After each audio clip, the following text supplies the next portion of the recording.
वक्रतुण्डमहाकाय कोटिसूर्यसमप्रभ निर्विघ्नं कुरु मे देव सर्वकार्येषु सर्वदा। श्रीगणेशाय नमः।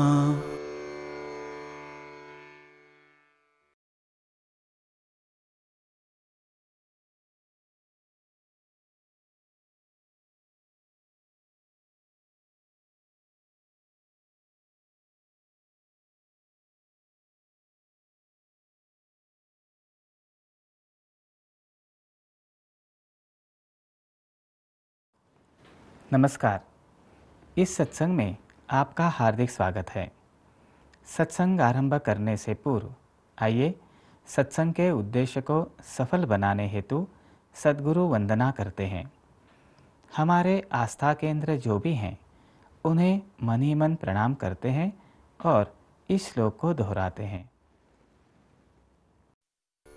गुरुर्ब्रह्मा गुरुर्विष्णुर् गुरुर्देवो महेश्वरः गुरुः साक्षात् परब्रह्म तस्मै श्री गुरवे नमः।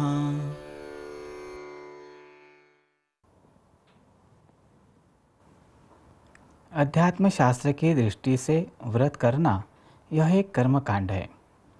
व्रत विशिष्ट तिथि पर, दिन पर, महीने में अथवा विशिष्ट पर्व काल में किया जाता है। हिंदू धर्मशास्त्रों में अनेक व्रत बताए हैं। विभिन्न देवताओं की कृपा प्राप्त करने के लिए तथा इष्ट फल प्राप्ति के लिए भी व्रत किए जाते हैं। निष्काम भाव से किया गया व्रत सर्वश्रेष्ठ है। व्रतों के संदर्भ में हमने पिछले सत्संगों में विस्तार से जानकारी प्राप्त की। इन्हीं में से एक व्रत है एकादशी व्रत। एकादशी का व्रत प्रत्येक महीने में एकादशी की तिथि पर किया जाता है। एकादशी व्रत को महाव्रत कहा गया है। आषाढ़ी एकादशी के उपलक्ष्य में हम इस सत्संग में एकादशी व्रत के संदर्भ में जानकारी प्राप्त करेंगे। इससे पहले हम समझ लेते हैं एकादशी तिथि का अध्यात्म शास्त्रीय महत्व। हिंदू पंचांग के अनुसार प्रत्येक महीने के शुक्ल व कृष्ण पक्ष की 11वीं तिथि को एकादशी कहते हैं। यह भगवान श्री विष्णु जी की तिथि है। एकादशी को हरिदिनी भी कहते हैं। अन्य दिनों की तुलना में एकादशी का महत्व अधिक होने के विविध कारण इस प्रकार है। 1. वातावरण में विष्णु तत्व के स्पंदन अधिक मात्रा में होना। 2. सभी प्राणी मात्रों में सात्विकता की मात्रा अधिक होना। 3. देह में विद्यमान चैतन्य की गति ऊर्ध्व अर्थात ऊपर की दिशा में होना। 4. साधना करना अधिक सरल होना। और 5. साधना का लाभ अधिक होना। यह हुआ एकादशी तिथि का महत्व। अब हम समझ लेते हैं एकादशी व्रत का महत्व। एकादशी तिथि के समान ही एकादशी व्रत का भी महत्व है। पूरे वर्ष में एकादशी व्रत करने से अनेकों व्रतों का फल प्राप्त होता है। पद्म पुराण में एकादशी व्रत का महत्व इस प्रकार बताया है। अश्वमेध सहस्राणि राजसूय शतानि च एकादशुपवासस्य कलान्नार्हन्ति षोडशीम्। इसका अर्थ है सहस्रों अश्वमेध यज्ञ एवं सैकड़ों राजसूय यज्ञों का महत्व एकादशी के उपवास की 16वीं कला जितना भी नहीं है। प्राचीन मापन पद्धति अनुसार 16वीं कला अर्थात किसी वस्तु का 16वां भाग। आज के प्रतिशत की मापन पद्धति अनुसार लगभग 6%। एकादशी व्रत का और एक महत्व है।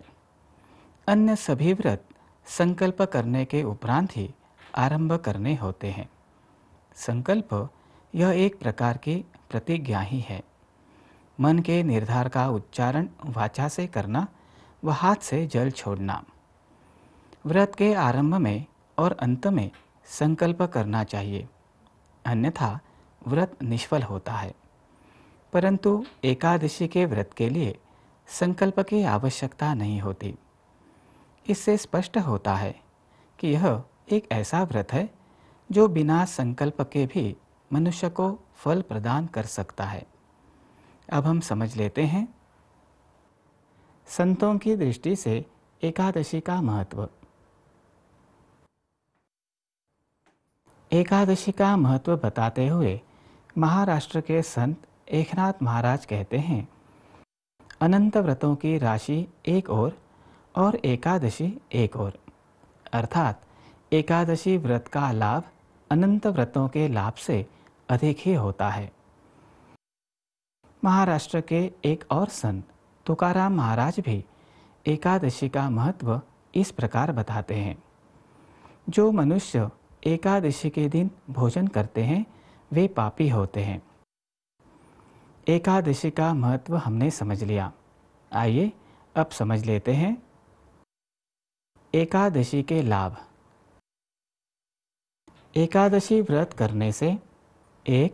कार्यक्षमता में वृद्धि होना। 2. मन की शक्ति में वृद्धि होना।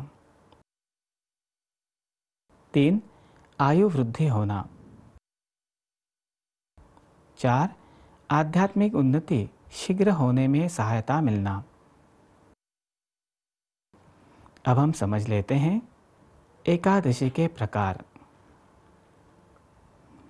प्रत्येक महीने के शुक्ल व कृष्ण पक्ष में 1, इस प्रकार महीने में 2 व पूरे वर्ष में 24 एकादशी आती है।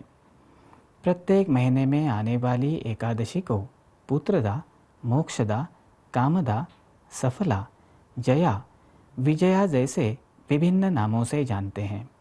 साथ ही प्रत्येक 3 वर्षों में एक बार अधिक मास, जिसे मल मास या पुरुषोत्तम मास भी कहते हैं, इस मास में आने वाली एकादशी को कमला एकादशी कहते हैं।